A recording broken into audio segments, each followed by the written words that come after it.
জয় শ্রীকৃষ্ণ। সকলে ভালো আছেন ভগবানের ইচ্ছায়।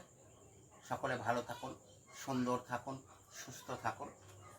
আমি এর আগে আমার ভিডিও যদি আমার চ্যানেল আপনারা দেখে থাকেন তাহলে দেখবেন আমার চ্যানেলে এর আগে আমি তন্ত্রের ষটতন্ত্রের কথা বলেছি। ষটতন্ত্র কি এবং ষটতন্ত্রের নাম কি। ষটতন্ত্র মানে ছটা তন্ত্রকে একত্রে ষটতন্ত্র বলা হয়।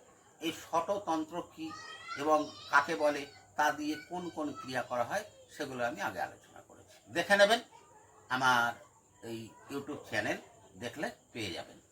এই ষটতন্ত্রের মধ্যে আমি বিশেষ দুটো তন্ত্রের উপর আজ একটু আলোকপাত করছি। যেহেতু দুটো তন্ত্র প্রায় কাছাকাছি, একই রকম প্রায় মনে হয়, কিন্তু একই রকম নয়। যেটা হচ্ছে বশীকরণ আর স্তম্ভন। এই যে দুটো ক্রিয়া, এই দুটো ক্রিয়া প্রায় একই রকম। বশীকরণ দ্বারা অন্যকে আমার দিকে আনা হয়, আমার অনুকূলে আনা হয়, আর স্তম্ভন দ্বারা তাকেও আমার অনুকূলে আনা হয়, মানে আমার ইচ্ছায় পরিচালনা করা হয়। দুটো প্রায় একই। কিন্তু যখন কাউকে আপনি বশীকরণ ক্রিয়া করবেন, সে আপনার বশীভূত হবে, কিন্তু তাকে দিয়ে আপনি আপনার ইচ্ছা মতো পরিচালনা করতে পারবেন না। তার ভালো মন্দ জ্ঞান থাকবে, আপনি সঠিক বললে সে শুনবে, বেঠিক বললে শুনবে না। আপনি তাকে সুযুক্তি দিলে নেবে, খারাপ কোনো যুক্তি দিলে কিন্তু সে নেবে না। এটা বশীকরণের নিয়ম, কিন্তু আপনার অনুগত থাকবে, যেহেতু তাকে আপনি বশীকরণ করেছেন। আর স্তম্ভন, স্তম্ভন কি জিনিস? স্তম্ভন মানে চুপ করিয়ে দেয়া। কেউ আমার বিরুদ্ধে অনেক বলছে, ওকে স্তম্ভন করে দিলেন, ও আর বলবে না। কেউ আমার বিরুদ্ধে অনেক শত্রুতা করছে, ওকে স্তম্ভন করিয়ে দিন, ও আমার বিরুদ্ধে আর শত্রুতা করবে না। স্তম্ভন মানে চুপ করিয়ে দেয়া।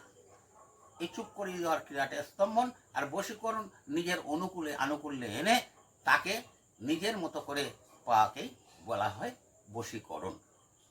এই বশীকরণ ক্রিয়ার দেবী আছে আমাদের, ওই স্তম্ভন কি আরো দেবী আছে, যাদের নামে, যাদের উদ্দেশ্যে যাগযজ্ঞ করে, আপনার নাম গোত্র দিয়ে যাগযজ্ঞ করে বিভিন্ন রকম কবচ বানানো হয়, যেই আকর্ষ কবচ বলা হয়, যে কবচের মাধ্যমে বশীকরণ এবং স্তম্ভন কার্যটা সিদ্ধ হয়। কিন্তু বর্তমান যে সময় চলছে, এই সময়ে এই যজ্ঞ এবং কবচ তৈরি করতে গেলে যে যে দ্রব্যের প্রয়োজন হয়, এই দ্রব্যগুলো বহু মূল্য। যেমন দেখেন, একটা যদি আমি যজ্ঞ করতে যাই, সেখানে সামান্য 1 কেজি ঘি কিনতে গেলে 600-700 টাকা দাম। তারপরে অন্য অন্য সামগ্রী তো বহু আছে। কিন্তু যজ্ঞটা করলেন, যজ্ঞটা করানোর পরে যে যন্ত্রটা তৈরি হবে, বশীকরণ যন্ত্রম বা স্তম্ভন যন্ত্রম, এই যন্ত্রমের মধ্যে অনেক মহামূল্যবান জিনিস থাকে, যেরকম গোরচনা, কস্তুরী, কামসিঁদুর, ইন্দ্রজাল, মায়াজাল, এরকম বিভিন্ন রকম জিনিস থাকে যেগুলো খুব মহামূল্যবান। তাই এই যজ্ঞ এবং এই যন্ত্রম তৈরি করতে ব্যয় হয় অনেক, অনেক খরচ পড়ে যায়। তাই অনেকের ইচ্ছা থাকলেও সেটা করতে পারে না। তাই আমি আজকে এই বশীকরণ স্তম্ভনের কিছু টোটকা বলবো, যে টোটকা আপনি ঠিক মতো যদি করতে পারেন, ঠিক ওই বশীকরণ এবং স্তম্ভনের যন্ত্রমের মতোই কাজ পাবেন। সেক্ষেত্রে আপনার কোনো খরচও হবে না। বশীকরণ অনেক রকমের হতে পারে। বশীকরণ কোনো সময় আমার পিতাকে করতে হতে পারে, আমার ভাইকে করতে হতে পারে, কারণ সে আমার কথা শুনছে না, বাধ্য হচ্ছে না। কাউকে বাধ্য করানোটাই তো আমার বশীকরণ। আবার বর্তমান যুব সমাজের যে অবস্থা, এদের বশীকরণ প্রায়শই প্রয়োজন হচ্ছে, কারণ এদের প্রেম হচ্ছে আর প্রেমে ব্যাঘাত সৃষ্টি হচ্ছে। সেটা আর একটা বশীকরণ। একটা কথা জানবেন, অনেকে দেখবেন প্রশ্ন করবে, ও আপনি বশীকরণ করে দিলে সে আমার কথা শুনবে? তাহলে এক কাজ করুন না, আপনি ওই একজন মন্ত্রীর নাম বলছি, একে বশীকরণ করে দিন। বশীকরণ ক্রিয়াটাকে বুঝুন। বশীকরণ তাকেই করা যায় যার সঙ্গে আগে থেকে আপনার কিছু সম্পর্ক আছে। এছাড়া প্ল্যাটফর্মে একজনকে দেখলাম আর বলে দিলাম বশীকরণ করে দিতে, বশীকরণ কর্ম এরকম নেই। এরকম বশীকরণ কেউই করতে পারে না, এরকম হয় না। আগে থেকে সম্পর্ক যুক্ত হলে, আপনার মনের সঙ্গে একটু টাচ টান না থাকলে সেটা কিন্তু বশীকরণ হয় না। যাই হোক, এই বশীকরণের একটা টোটকা আমি বলছি, যেটা করলে আপনি সাকসেস হবেন এবং আপনার ভালোবাসার মানুষটাকে ফিরে পাবেন।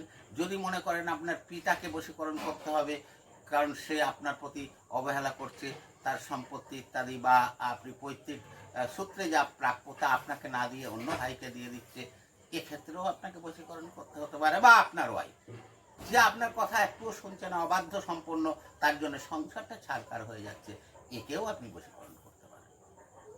ওই বললাম বিভিন্ন রকম বশীকরণ আছে। আচ্ছা, এই টোটকাটা আমি বলছি শুনুন। শ্বেত অপরাজিতা, অপরাজিতা ফুল আপনি দেখেছেন, যেকে নীলকণ্ঠ ফুল বলা হয়। দেখবেন শনিবারে শনিদেবের পূজায় এই ফুলটা লাগে। শনিদেব অপরাজিতা, নীল অপরাজিতা ফুলে প্রচুর প্রচুর প্রশান্তি লাভ করেন, সন্তুষ্ট হন। এই অপরাজিতার আর একটা ভাগ আছে, যেটা হচ্ছে শ্বেত অপরাজিতা আমরা বলি। এই গাছটার ফুলটা হয় সাদা, অপরাজিতা ফুলই সাদা হয়। এই সাদা অপরাজিতার 1 ইঞ্চি পরিমাণ শিকড় আপনি আনুন, খুঁজলেই আপনি পাবেন। যদি বলেন খুঁজে পাচ্ছি না, কোথায় পাবো, যে কোনো নার্সারিতে আপনি যান, গিয়ে বলুন আমি একটা শ্বেত অপরাজিতা গাছ নেব, বাড়িতে বসাবো। দেখবেন ও আপনাকে ঠিক জোগাড় করে দেবে। একটু দাম বেশি নেবে এই নীল অপরাজিতার থেকে শ্বেত অপরাজিতা, অনেক দাম, আপনার তো দরকার হচ্ছে। ওই গাছটা আনুন, এনে বাড়িতে যে কোনো জায়গায় আপনি বসান, টবের উপরেই বসান। বসানোর পরে আপনি ওই গাছটাকে পর 7 দিন ঠিক সন্ধ্যার সময় ধূপ এবং প্রদীপ দেখাতে থাকেন।